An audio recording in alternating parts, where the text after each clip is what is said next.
Köszöntök mindenkit szeretettel! Ebben a videóban a média detektív videókhoz kapcsolódva szeretném elmondani nagyon röviden azt, hogy milyen szakmai háttér az, ami alapján én az álhírekről és az internetes átverésekről beszélek nektek.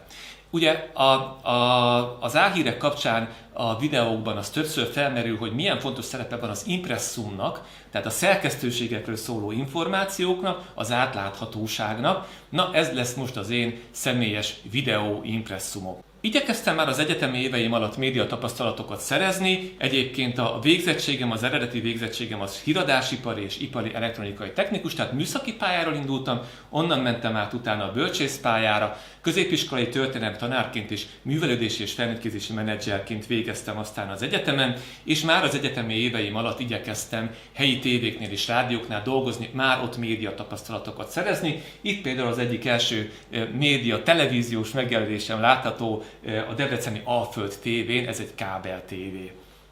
Aztán az egyetemi évek alatt hallgatói önkormányzati képviselő lettem, egészen pontosan kulturális alelnök lettem a Debreceni Egyetem bölcsészettudományi karán. Itt vicces kampányt folytattunk, kicsit ilyen politikusokat parodizáló kampányt annak idején a bekerülésért. Kulturális események szervezőjeként dolgoztam, utcabálokat, gólyabálokat, különböző egyetemi programokat szerveztünk, ennek felkonferálásában is részt vehettem, interjúkat készítettem aztán a fellépőkkel. A Bölcsészettudományi Kar lapjának voltam alapító főszerkesztője, ugye a Debreceni Egyetemen ez a Betűk. Egyetemi rádióban kívánságműsort csináltam. Ezeket csak azért mondom, mert hogyha valaki egyetemre jár és tudja, hogy őt mi érdekli, én ugye középiskolai történelem tanárként, illetve művelés és felnőttképzési menedzserként végeztem, de tudtam, hogy engem az újságírás érdekel, tehát én már az egyetemi éveim alatt ezekkel foglalkoztam. Mindenkinek ajánlom, hogy akinek van ilyen elhivatottsága, hogyha teheti, akkor már egyetemistaként próbálja ki ezekben magát, és akkor már az egyetemi évek alatt tud olyan szakmai tapasztalatokat szerezni, amiket a diploma megszerzése után fog tudni hasznosítani. Tehát én is ezt csináltam, egyetemi rádióban kívánságműsor, egy nagyon érdekes rekordot is sajátomnak mondhatok, tehát elkészítettem a világ legkevésbé hallgatottabb kívánságműsorát, amikor egészen konkrétan bizonyítottan 0 darab hallgatója volt a műsornak. Nyilván nem erre voltam a legbüszkébb, de ezt is elmondhatom magamról. Híres zenészekkel készítettem zenei fesztiválokon, interjúkat egyetemi rádióban, tehát itt is nagyon jó tapasztalatokat lehetett szerezni. Az egyetemi évek alatt már, illetve főleg utána kezdődött a professzionális újságírói pályafutásom. Televíziós újságíróként elsősorban a Debrecen TV-nél dolgoztam, illetve regionális tudósítóként a Debrecen TV munkatársaként országos szerkesztőségekben is dolgoztunk. Egy ideig Budapesten az Echo TV-nél is tevékenykedtem. Általános riporterkedés mellett műsorvezetésben is részt vettem. Általános riporterkedés az azt jelenti, hogy mindenféle témával kellett foglalkozni, politikai, gazdasági, társadalmi, agrár, egészségügy, oktatás, ami éppen volt, oda menni kellett. Debrecenből és a környékéről ugye országos tévéknek dolgoztam tudósítóként, néhány videó a YouTube-on is elérhető, YouTube csatornán, hogyha ez valakit érdekel. A híres interjú alanyaim közül néhányat szeretnék felsorolni. Az első TV riport alanyom a Debrecen TV-nél az Habsburg Ottó volt, a Magyar Királyság utolsó trónörököse. Készítettem több interjút Gyurcsány Ferenc volt miniszterelnökkel, illetve Orbán Viktor miniszterelnökkel is annak idején. A televízió után írott sajtóban dolgoztam, elsősorban városi, illetve megyei közgyűlési tudósítóként a városi, illetve megyei önkormányzati lapokban. Egy ideig sajtóreferensként a Hajdú-Bihar megyei önkormányzatnál. Ezekkel párhuzamosan egyetemi oktatói pályafutásomat is elkezdtem. 2008-ban visszatértem a Debrecen Egyetemre, egy televíziós híradózásról szóló kurzust kezdtem el oktatni, utána ebből egy médiamanipuláció nevű kurzus nőtt ki. Ez minden évben, minden fél évben felvehető tárgy volt, 100 ember vehette föl. Az volt a célom, hogy bemutassam a fiataloknak, hogy működik a média valójában, honnan jönnek a hírek, hogyan készülnek a hírek. és egy kicsit ebbe a televíziós riporteri életbe, a kulisszák mögé bepillantást mutassak nekik. 2019-ben szereztem meg a doktori fokozatomat neveléstudományból. Az elsődleges kutatási témám az a média és a tanulás kapcsolata, hogyan tudunk a médiából tanulni, de emellett nagyon sokféle témában érdeklődök, tehát a médiamanipuláció, álhírek, médiahatások témaköre szintén kutatási témaként jelenik meg.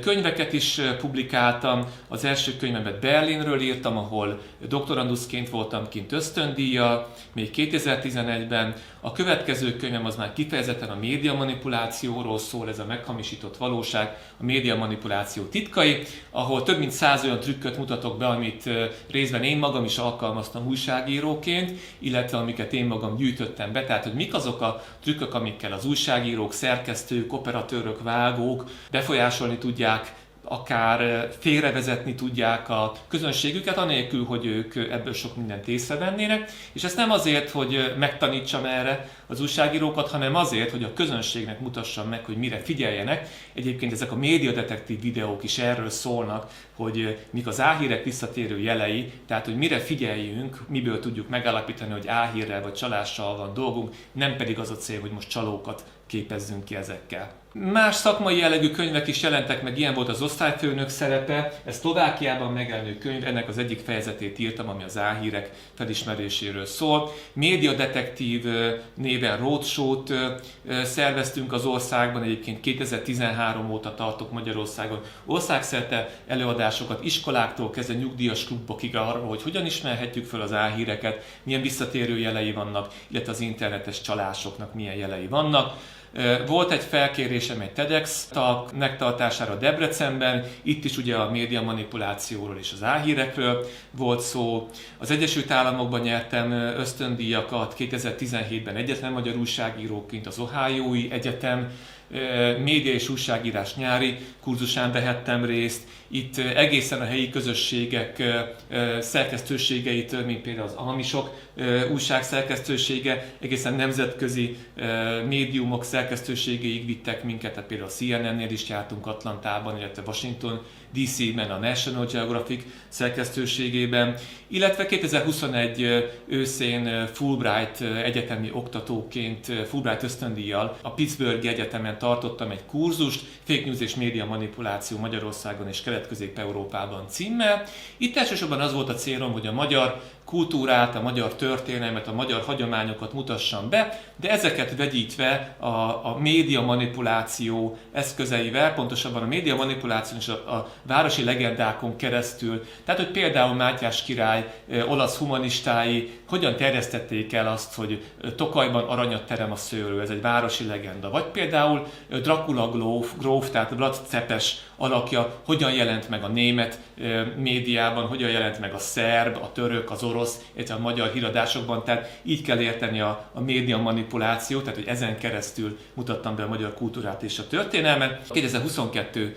februárjától az EGRI Eszterházy Károly Egyetem, katolikus egyetem adjunktusaként tevékenykedek. Nagyon röviden ennyit rólam, ez volt az én videó impresszumom, és mindenkinek ajánlom figyelmébe a Média Detektív többi videóját, amiben arról beszélek, hogy milyen visszatérő jelei vannak az álhíreknek és a különböző internetes csalásoknak, azért, hogy ne legyünk ezek áldozatai.